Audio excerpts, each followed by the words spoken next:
All right, the recording is now on, and I think we can start. Thank you all for joining for this new reading group session, the Continual-AI reading group. Thank you, Massimo, for joining us today, for presenting your paper, Online Fast Adaptation and Knowledge Accumulation, a new approach to continual learning. We are excited to have you here, and I hope you had a great holidays, you all, and a safe break from the summer for the summer. And let's start then with this new reading group session. And of course, we are starting with this session, the weekly reading groups. So you are invited to join also the new sessions starting from this week and the following months. So Massimo, please, the stage is yours. Thanks, Vincenzo. All right. So yeah, we'll present our paper that is a collaboration between Mila and Element AI people. I guess the too long didn't read summary would be that we're trying to push for a new experimental setup that would be more aligned with the deployment of online continual learning systems. So we're trying to make it more realistic, but not really realistic in the sense of, let's take, for example, the Core 50, which would be like a more realistic version of our current benchmarks because the data is more realistic. Here, we're trying to create a new experimental setup that's more realistic because of the dynamics that the models will be evaluated in. So I guess we're trying to get further from the current setups where we're trying to incrementally learn a new thing without forgetting what we've previously learned, and more towards the setup where you would like to deploy an agent as like an application, and it would continue to learn about its users or its environments or blah, blah, blah. So I will get more specific later, but that's just a high-level idea. So here's the overview. I'll do, actually, yeah, I have some slides for an intro to continual learning, but I think I will skip those because we're all experts here. And then I will talk about the different settings we're currently studying continual learning in. And then I will talk about the setting we propose. And I think that's where, if you guys have questions and critiques, I'm really open to hearing them, because we're trying to make the setting as sensible as possible, and we can still change it. So if you have critiques, please raise your hand and mention them. And then I will talk about like what kind of features I expect you would need in this new setting. And then introduce a baseline that we propose in the paper. And then I will talk about the benchmarks we propose and the results. So, intro to continual learning. Yeah, I'm just going to go super fast on this. Current machine learning assumes IID data. So specifically, we're saying that the data is not serially correlated, but when it is, you get the catastrophic forgetting problem. Okay, so yeah, what is continual learning and why we should bother with it? So I guess continual learning would be accumulating knowledge on non-stationary data, or just learning on non-stationary data. And some motivations could be drawn in curriculum learning, or a model that can continually improve its sample efficiency and generalization capabilities. And autonomy, which is right now, I guess, if you're deploying an application and there's drift in the data, you need some AI, let's call them engineers, that need to retrain the data and build new data sets and spend maybe unnecessary compute retraining the models and monitoring the jobs and so on and so on. So for me, I think continual learning, one of the motivation would be to build a more autonomous system that can autonomously adapt to the drifts in your data. So yeah, just some motivation for continual learning. Okay, so let's jump into it. I will talk about the different settings we study continual learning in. And I will start from the start. Yeah. So the first setting I think we started to study, we can call it the task incremental learning. It's also referred as the multi-head setting. So here, tasks are represented as circles. And I guess in classic continual learning, which is studied in supervised learning, we talk about tasks. But if you wanted to generalize to maybe reinforcement learning, you could call these tasks context. That will maybe change your MDP or whatever. But in essence, you can use task and context interchangeably here. And these little dotted lines, they represent task boundaries whenever they are on the train side of the figure. And they represent the task label when you're on the test side of the figure. So how do you interpret this? At train time, you learn tasks sequentially, and an oracle tells you when the data distribution changes. And then at test time, you need to remember everything that you've seen in all of the life of the algorithm. And there is an oracle again that tells you which task you're solving or which context the data is coming from, essentially. So I think that setting was interesting enough when it was proposed. It was a nice setting to explore the problem of catastrophic forgetting. But if we're trying to get to deployable continual learning systems or deployable online continual learning systems, I think there's a couple of things that we need to address here. The main one I see is that it seems a little bit unrealistic that we are asking our model to remember everything that they will see in all of their lives. So I guess a stupid analogy would be like if when you're learning new stuff in your life, you try to remember how to do your the chemistry you've learned in high school, right? You're probably not constrained to remember it, and you can make space, or you can spend more capacity on more relevant stuff to your life right now.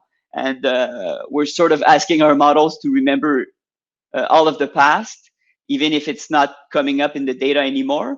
So that's one assumption I would like to relax in this work.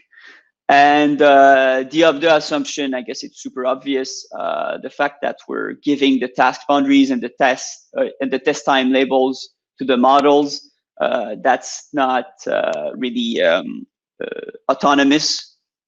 The algorithm isn't really autonomous. So I guess another stupid example that comes out in classification, if you're incrementally training a classifier and it's first trained on animals, and then it's trained on foods.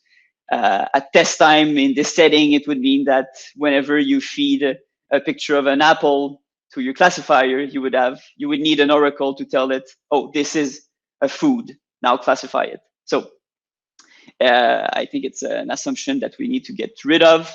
And this is essentially what the next setting is. So class incremental learning, also referred to as a shared head setting or a single head setting.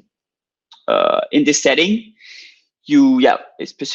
specifically you relax this test time assumption of task labels. So we're making some progress on the autonomy front, but there is still some work to do, in my honest opinion.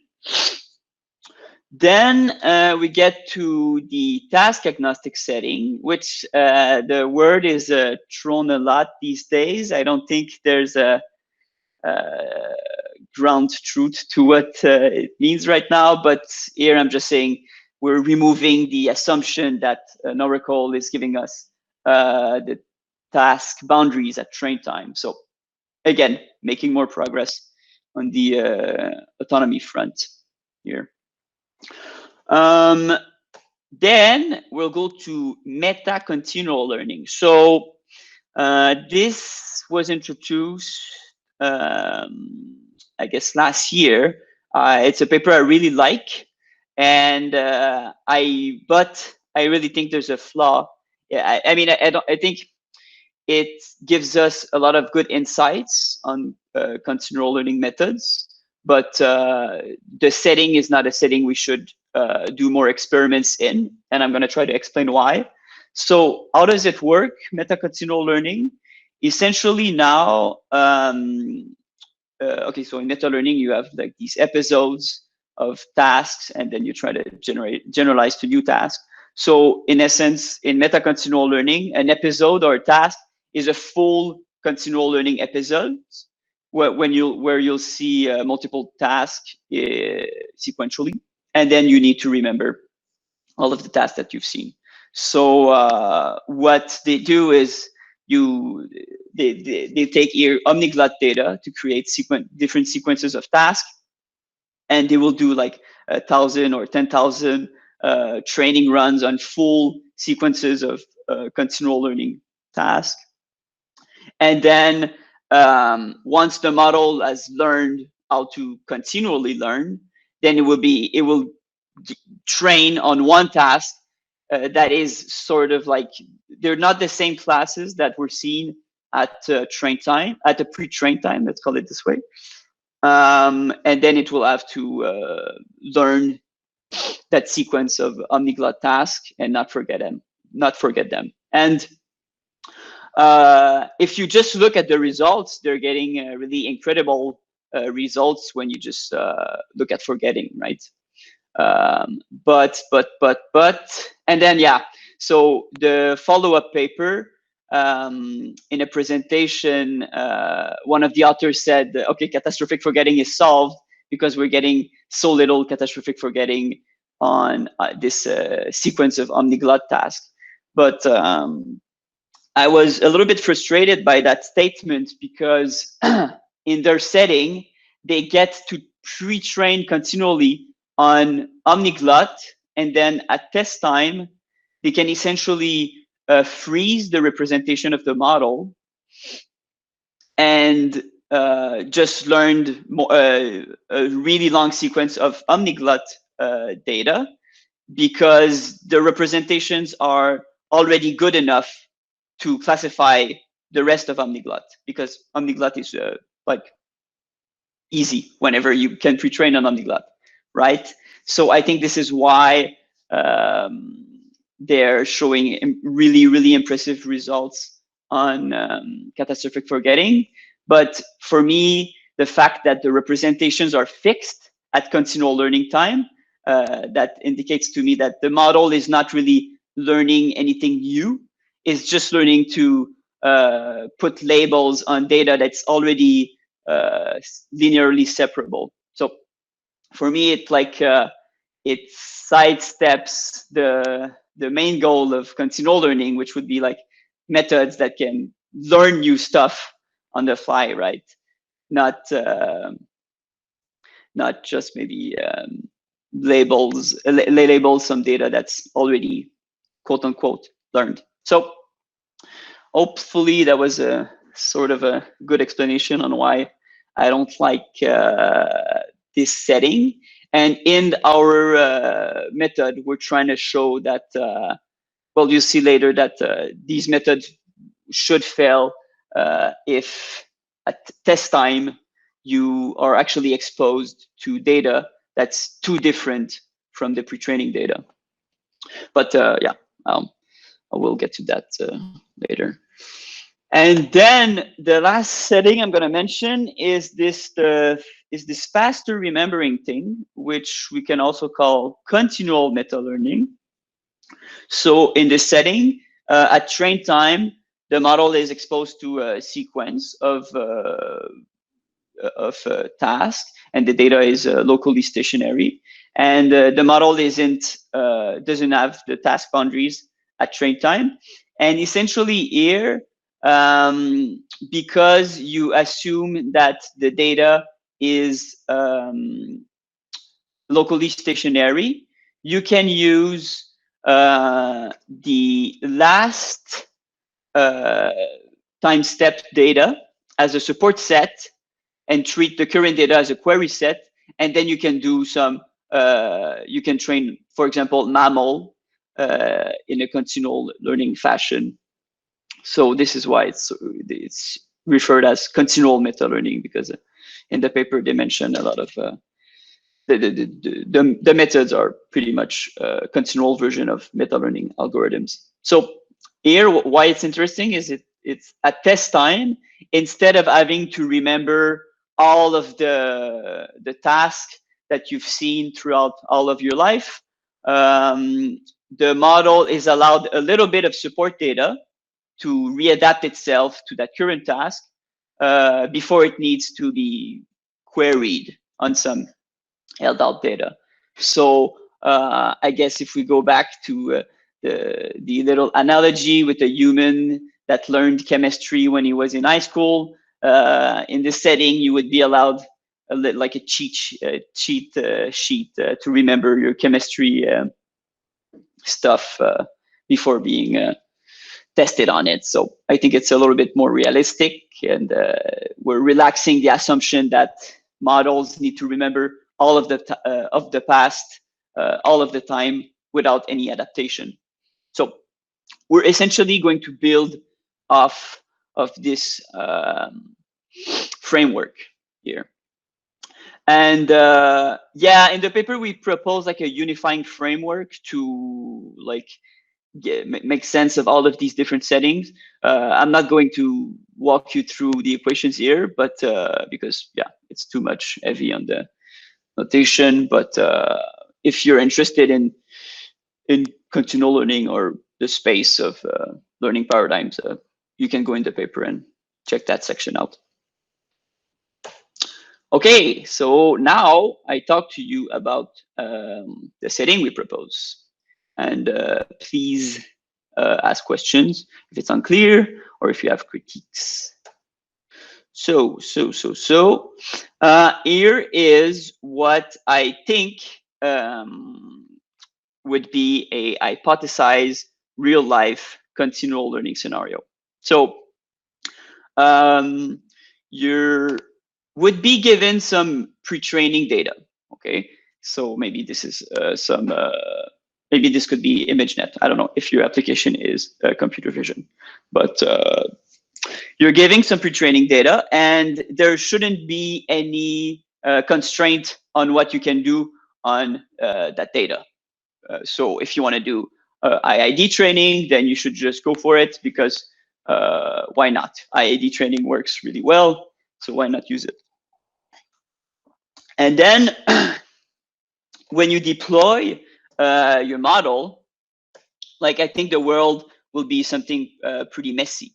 So here I'm representing like a Markov chain, and what I'm trying to show here is maybe the model will spend some time in a task before it switches to another one, and there will be no oracle that will tell you which task you're in.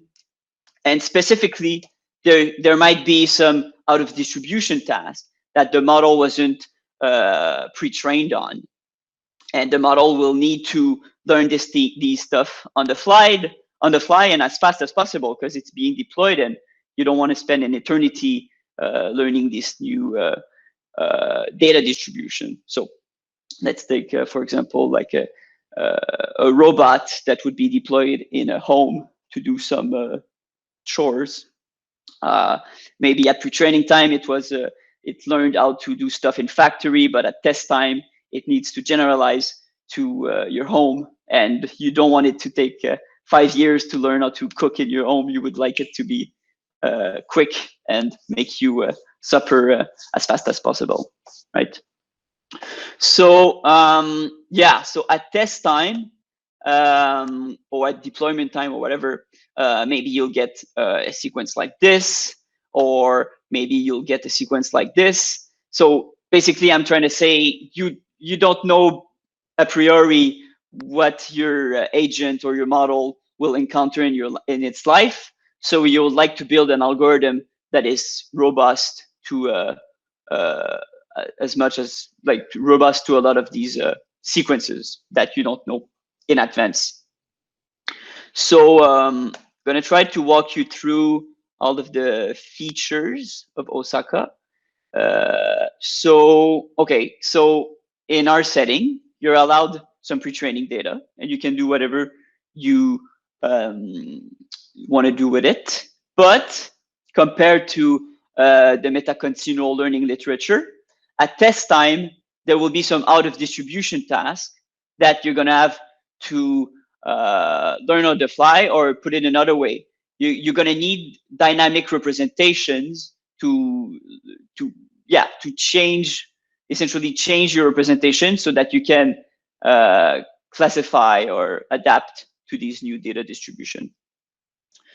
More on that later. And then, of course, it's task agnostic. I like the idea of like autonomous system that don't need the task boundaries and don't need the test time label, test time task label.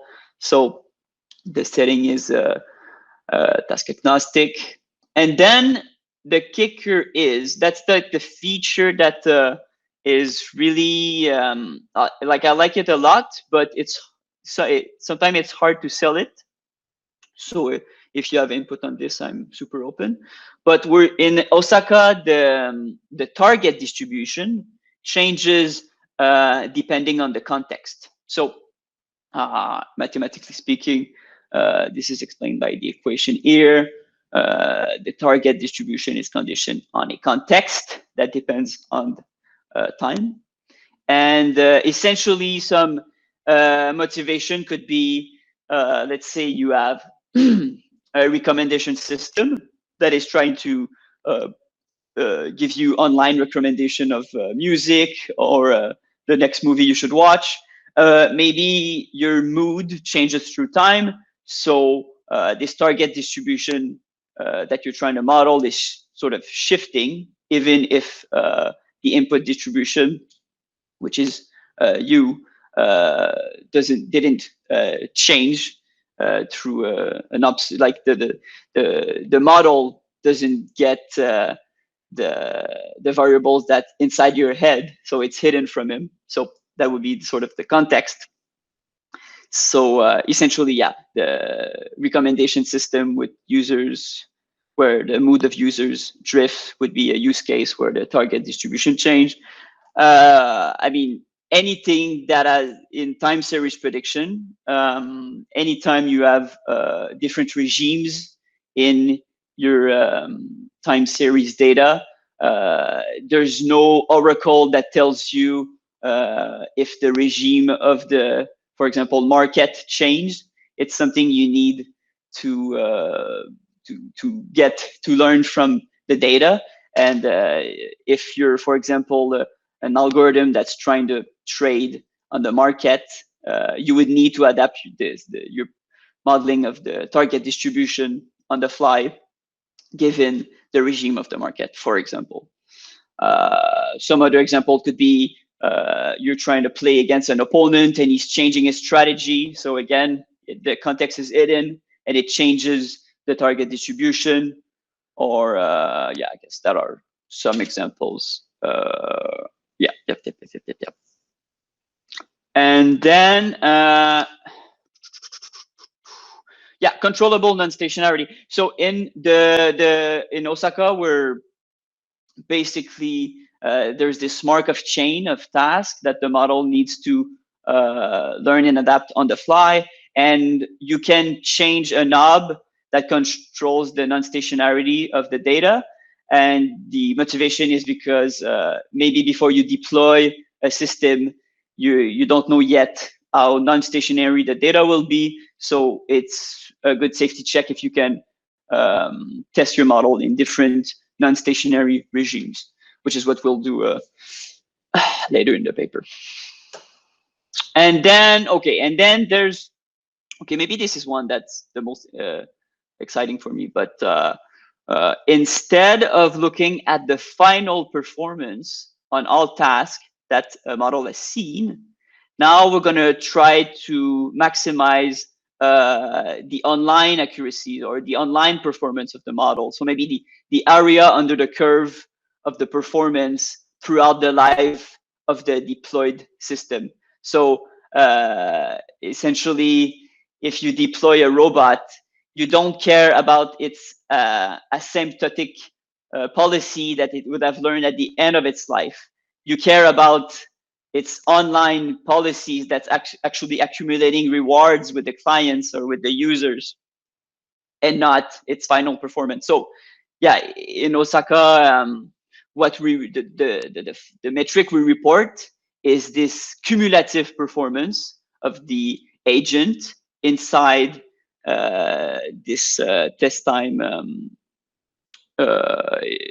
I guess let's put it another way: cumulative performance on the continual learning stream, and not the final performance of the agent. So what do I think you need in this new scenario? And then we just build a really simple baseline which, for a lack of a better name, we call the continual-MAML. So what we might need. So I talked a little bit about the context-dependent targets. So if you want to be able to handle this, you need something that we call, I guess, fast adaptation. So this is something you can get with methods from the meta-learning literature or few-shot learning literature. So a method that can quickly change its target distribution on the fly, let's say. So we'll talk a little bit about that later. Because there is some out of distribution task at test time, you need a model that has dynamic representations. So first, essentially, I take that meta-continual learning methods, which have fixed representations here, they would fail at learning the out of distribution task. And then you want a model that can forget, because maybe some tasks that you've learned at pre-training time will not appear again at deployment time, or appear rarely. So you want a mechanism that is able to forget stuff and reallocate its capacity wisely, or proportionally to the globally stationary data distribution. And then you could get some bonus points in OSAKA if you're smart about the out of distribution data. So what I mean is, because the model will be exposed to tasks that looks like the pre-training task and tasks that are out of distribution, maybe you only want to retrain on the out of distribution task, because retraining on the pre-training task will cause more forgetting. So you want to be wise about what you will actually be retraining on. So maybe you can get some bonus points if you can safely predict if a task is out of distribution or not.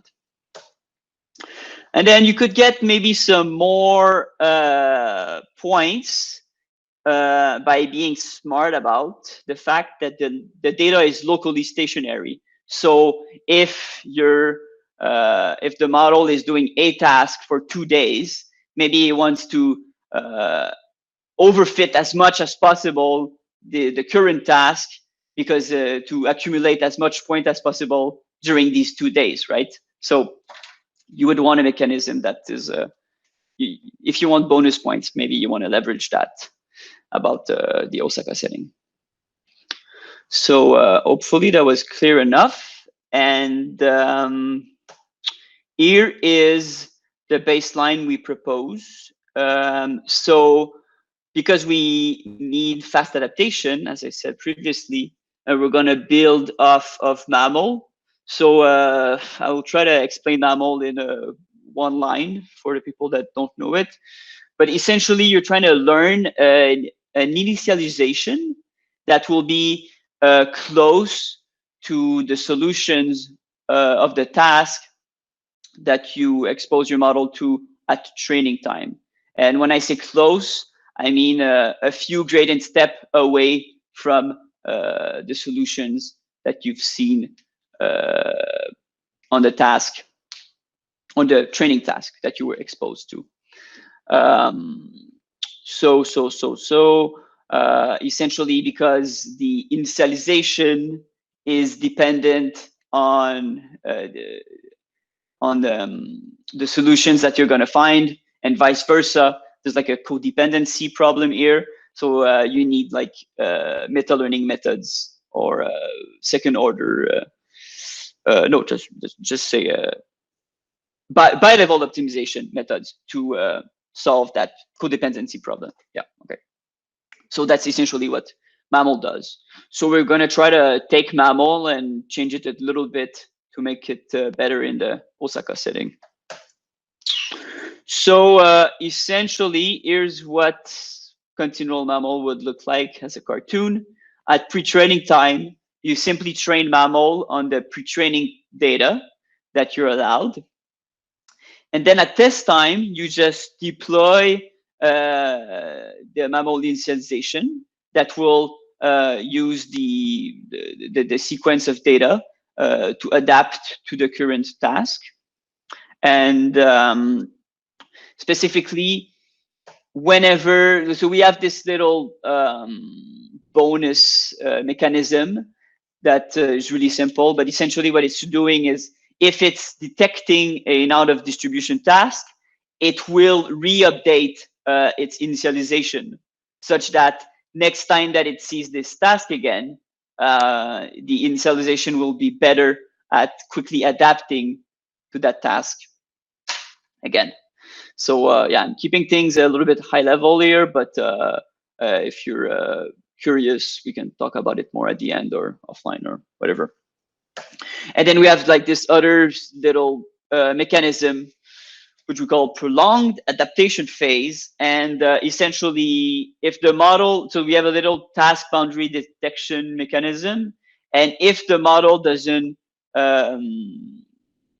find, it doesn't think that data distribution has changed, it will keep updating its current solution to the task to quote unquote overfit it as much as possible to accumulate as much points as it can in this task. So yeah, just the two little mechanisms that we added on top of MAML to make it a bit better in the proposed benchmark. So benchmarks and results. I'm gonna walk you through a bit on the baselines. So the two first one, these would be really lower bounds. So essentially, it's online Adam would just be you have the standard neural net with the standard classification loss, and you're just training it online on the non-stationary data.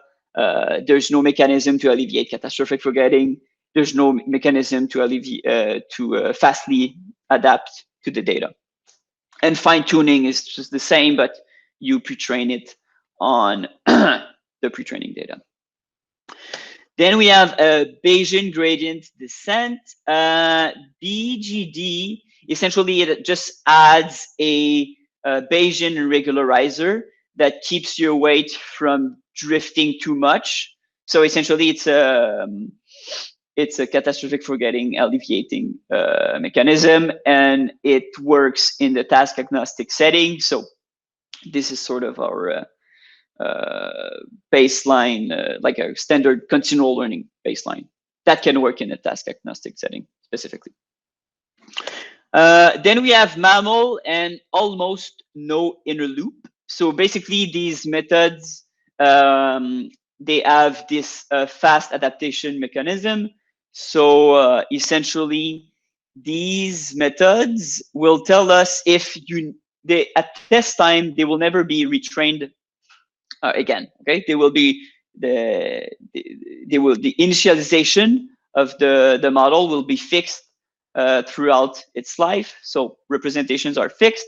So here, this will tell us if you need dynamic representations in this scenario we're proposing. I hope that was clear. And then if you mix together MAML and Bayesian gradient descent in order to prevent the initialization of MAML from forgetting, then you would get something like meta BGD here, which and metacog, which is like a slight variation of it, and I won't get into the details here. But essentially, this will tell us if it's bad in OSAKA to add on top of classic continual meta-learning methods a mechanism to remember the fast, or to constrain the model to not forget. Okay, that was a mouthful. And then we have continual-MAML, which is essentially, it can pre-train on the pre-training data with the MAML algorithm. And then at test time, it's still being trained on the continual learning data, let's say. And it has some little mechanism to be better than the other ones, which we call update modulation and prolonged adaptation phase, which I just explained before. Okay, so the first and simplest benchmark that we propose is a mix of omniglot, MNIST, and fashion MNIST data. So specifically at pre-training time, the model is given some omniglot data, and all the methods can do whatever they want to do with this omniglot data. And then at test time, the model will be again exposed to some omniglot data, but some fashion MNIST and some MNIST tasks will appear in the continual learning stream or the deployment stream. And the models will have to learn these out of distribution tasks on the fly. So here I report the online accuracy of the method with respect to time. And continual-MAML is in blue. And like here, just as a little technicality, this is average over a lot of runs so that you actually get a data point at every time step for all of the methods. Because if you understood correctly, you're at a particular time step, you are in one of the tasks and you cannot be in all of the tasks at the same time. So if we want to get a plot like this, we need to average over a lot of seeds or trials. Okay, so continual-MAML is in blue.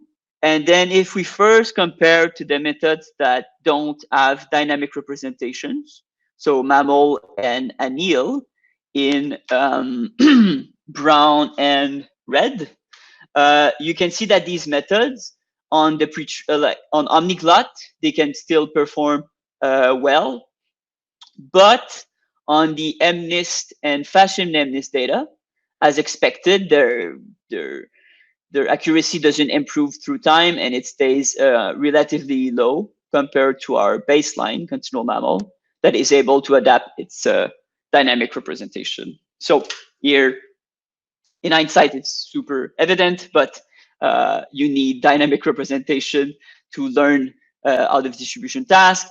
And this is mainly to critique the meta-continual learning literature that says that catastrophic forgetting is solved if your representations are fixed forever. So yeah, there we go.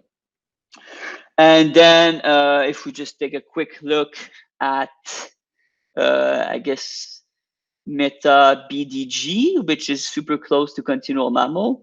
So if you add to continual-MAML the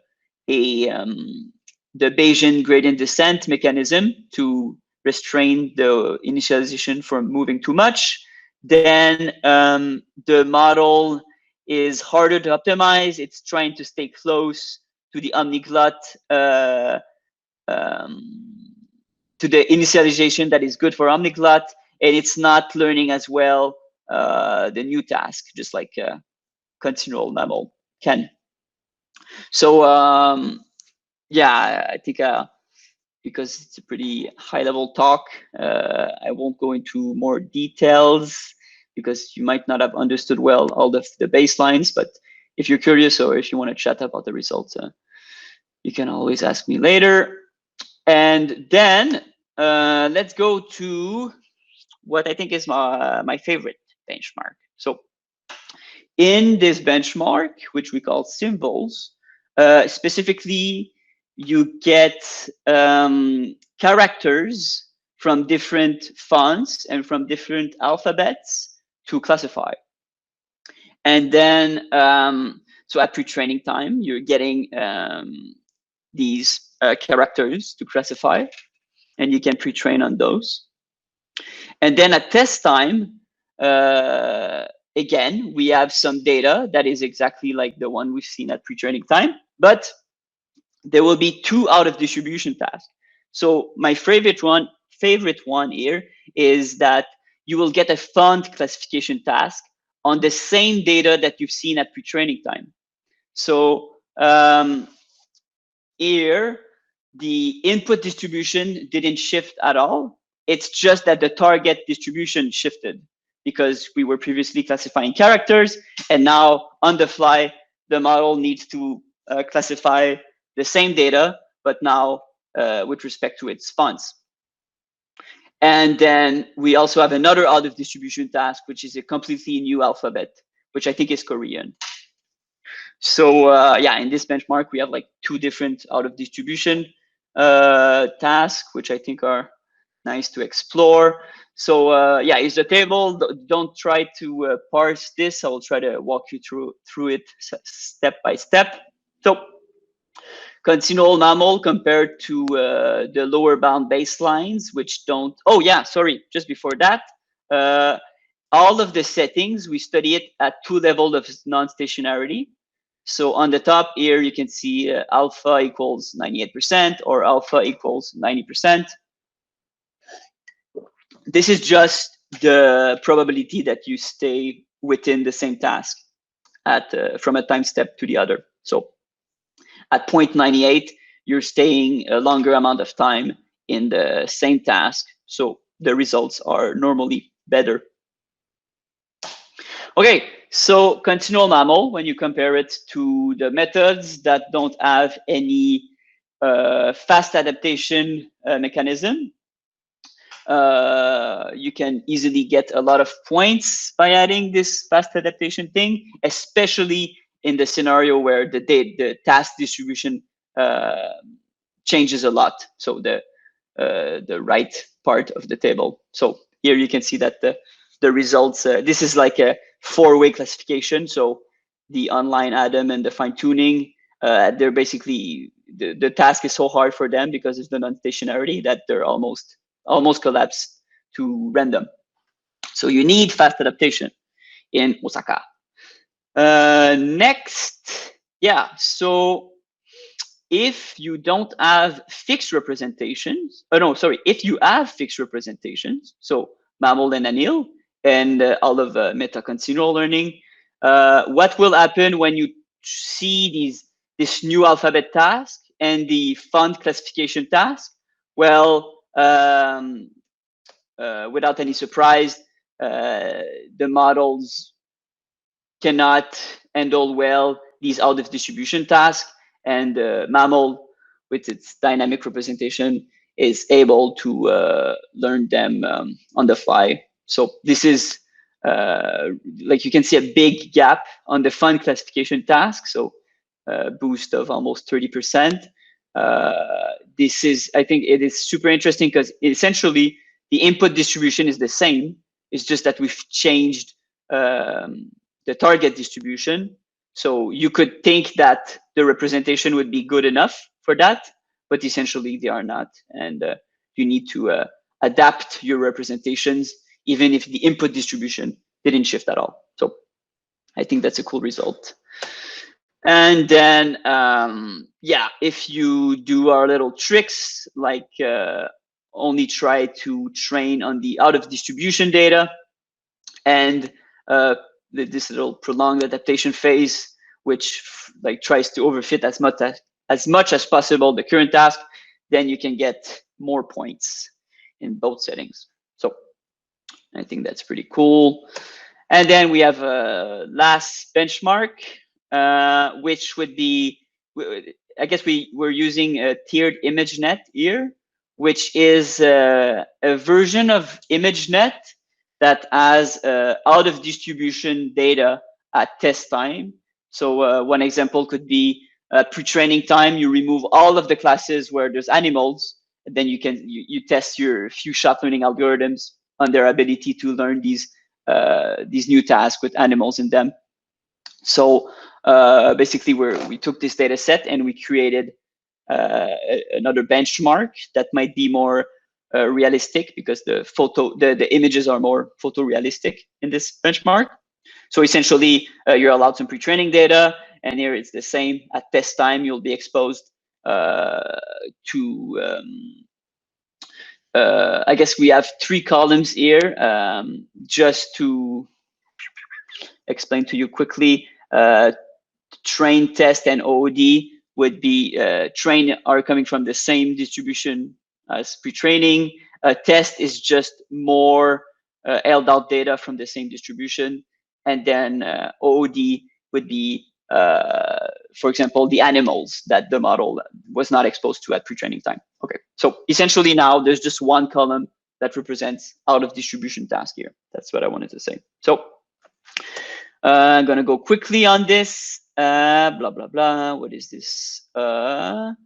Yeah, so in this setting, because the out of distribution tasks are not really so much out of distribution, in the more non-stationary regime, so the right part of the table, the best model was actually MAML, because it's just better to keep your representation fixed and not try to learn the out of distribution data, because this way you're also not exposing yourself to trying to train your model online on non-stationary data, which is hard. So in that setting, we didn't win everywhere. And yeah, I think that's the only thing I will point out there. And just to finish, there's like this new paper from Uber and Vector Institute, and they don't really extend OSAKA, but it looks a bit like OSAKA. I think it's a little bit more applied to the setting where an agent is wandering around rooms and needs to do classification of objects. But anyhow, if you thought this presentation was interesting for you, I suggest you check their paper. I think it's cool. So guys, that's it. Thanks for listening. That was 48 minutes. That was super long. So for the ones that listened, you are good. Thanks. Thank you so much, Massimo, for your great talk. And I have to say, I really enjoyed the representations that you made with these colored dots in the slides. It was really interesting. Yeah, but cool. very nice and representative. So I really enjoyed it. Maybe I can start with a question to break the ice. In the meanwhile, the others can prepare their questions as well. During the training phase, right? So after the pre-training, that in that case you don't have the task label, right? No. Yeah. So and we assume that you can encounter also new tasks that you have not seen during the pre-training. Exactly. Yeah. Okay. And so that the algorithm, I missed it. So the algorithm, how does it form the idea that that's a particular task and that's to treat it with that particular context, not separately with respect to the other tasks? Okay, I think I understood the question, but tell me if I don't understand. You said, I mean, one of the ideas of OSAKA was also to work on this idea that you have different contexts. Yep. So these contexts, are some kind of an input of the model, Okay, I or see, is I an see, I see. internal Yeah, one internal yeah, representation the model has to create as a bias towards better predictions? yeah, I get it. So specifically, how the data is presented to the agent is that after the model makes a prediction Mhm. and incurs a loss, after Yeah. that it gets the label. So it's just like in a time series prediction problem, you predict the next time step, and then you actually, after your prediction, you'll actually eventually get the data of what was the current So he what. has Yeah. somehow to try all the tasks to understand what's right. No, okay, so okay, let me okay, so what will happen is you're assuming that the data from your last time step will be from the same distribution as the current one. So Okay. given that you're getting X and Y's Yes. continual in an online fashion, you can use the X and Y of the last time step to adapt to the current task and then make a prediction on the next data point that you're So getting. you know that a particular label is belonging to a particular task, right? So that's a. That's the thing. So if we want to stay task agnostic and have Mhm. this fast adaptation thing, the labels are switching. So the three tasks essentially let's take the first benchmark. So the omniglot, Yes. MNIST, and fashion MNIST. Uh, so just like in meta learning, the labels can shift so that you can create a lot of tasks.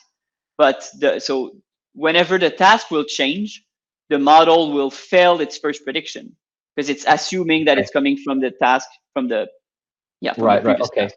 Yeah, but so it needs the labels of the when it gets the label, if it's good enough, it will say, okay, this is the MNIST data, which I already know. Now I just need to use the labels to figure out where the label, where the how the data is classified, Mhm. and or what's the current labels that should be assigned to each class, and then it can be good at the next That, prediction it needs to do. nice. That's interesting. Thanks. So, do we have any more questions for Massimo? I have a question. Right?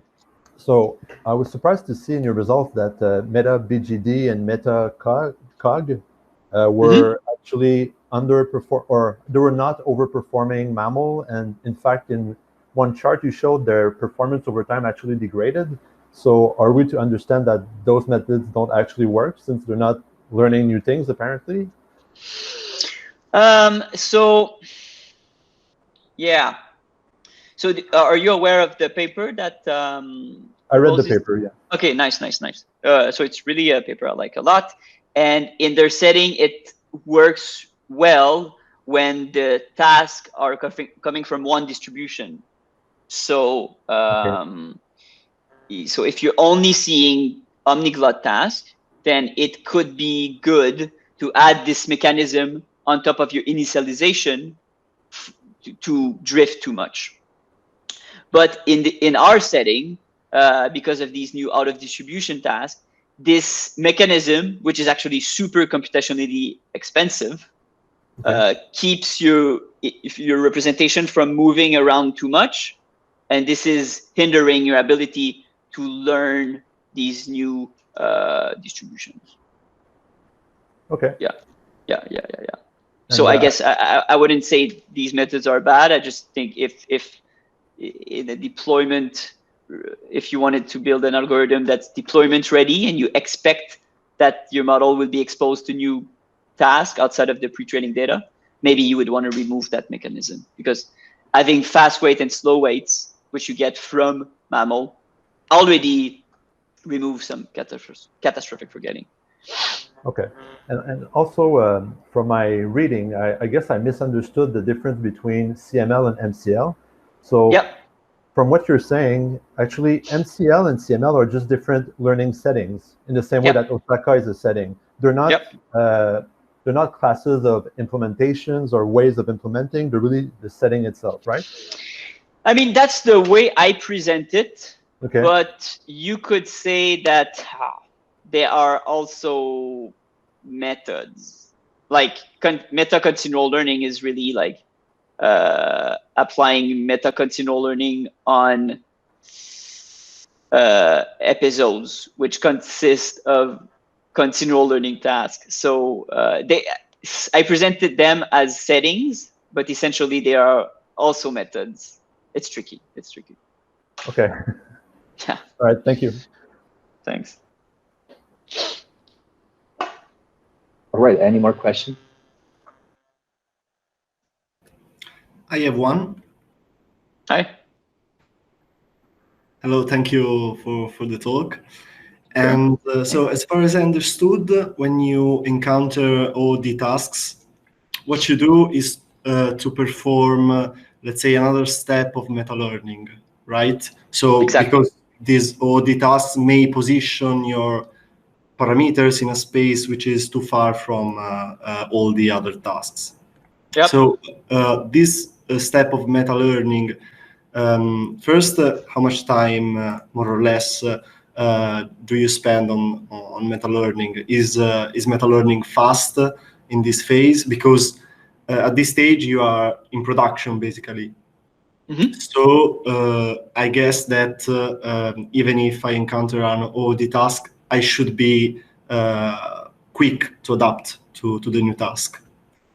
And second, if the meta-learning requires data about all the previous tasks in order to be performed. Yeah, no, that's a valid question. I'll answer the second one first. So essentially, you don't need to store data from the past. You just use so you have this mechanism that tells you if the task boundary changed. And if the task boundary didn't change, you're assuming that the current data and the last data are from the same task. So essentially, you have you have like a support set and a query set, which you can use to do bi-level optimization, right? So just like in MAML, you need a query and a support set to update. So you're sort of just applying a MAML with just one task at a time online whenever you encounter new out of distribution data. Now, maybe so. Related to the computations that MAML is doing, I don't have any numbers on that. I see where you're coming from, because MAML always takes forever to train compared to, let's say, Protonet. But I think that it just takes a lot of time to pre-train MAML, which is a one-time thing that in this setting you would do it once, and then you wouldn't need to do it again. So I think it's not so bad if it takes a lot of time there. And then whenever you just do one step to initialize SGD, I haven't found it to be long. I think so when you encounter OOD tasks, you don't do meta-learning with all the previous ones, because nope. What I thought was that since you have to position yourself in a space, a parameter space, which is good for all the previous tasks, you required the previous data, and so this largely increases the training time. So you don't actually require all these steps, all these meta-learning steps, but you just take into consideration the previous task if the context is changed, basically. Yep. And then you're not doing any replay or anything. You're just assuming that your initialization, which starts close to the solution of the pre-training data, will eventually drift towards the solution of your OOD data. But because you will see again your pre-training tasks that are coming up in the stream, you'll then again drift towards the pre-training data, and at the end you should just stabilize somewhere in between. And okay. In fact, Massimo, as a follow-up question, how important is it to see again the same task? after a short time, because I think in your setting, there's a lot of change of tasks. Right? Over time, you see a lot of times the same task, right? So it depends. I see where you're coming from. It depends what you interpret as a task. So if you mean omniglot is a task, for example, and then MNIST is another one, and fashion MNIST is another one. So if you say that you have essentially 3 tasks, then you'll have a lot of task revisiting. But within omniglot, you can create a lot of combinations of tasks by permuting the labels. So essentially, you're never seeing the exact same context twice, but you're getting a lot of task revisiting by switching back and forth from omniglot and MNIST. That's because I think that that meta learning part that Andrea was describing, it's actually working, right? Because it's seeing a lot of these distributions that are somehow similar all over again. So you don't need to maintain data in an external memory. So exactly. Exactly. And I guess I forgot to say that in the work, in the presentation. Basically, we're saying maybe because, like, as humans, maybe we don't spend time replaying our replay buffer as much as our continual learning algorithms do right now, because we get this task revisiting naturally. So we get this implicit replay all of the time. So maybe it's an overkill to have methods that are constrained to remember everything without task revisiting. So that's an essential part of the paper that I actually didn't mention. So thanks for the question, actually. Thank you. So do we have any more questions?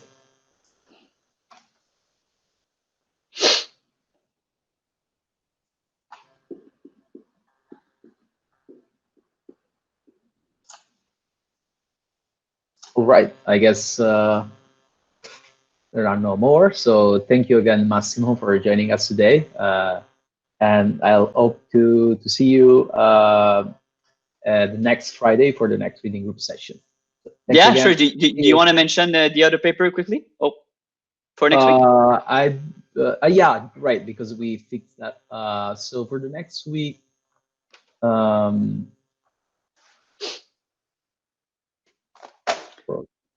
you want to find the? I can't find. Yeah. So for the next week, we have already set up, thanks to Massimo as well, the presentation from Ameya Prabhu that is going to present the paper that is titled. I'm sure many of you have seen this in the CL News stream, and it's called GDAM, a simple approach that questions our progress in continual learning. So I think that's going to be a paper that is going to trigger a nice discussion. So I hope you will join it and we will discuss it together.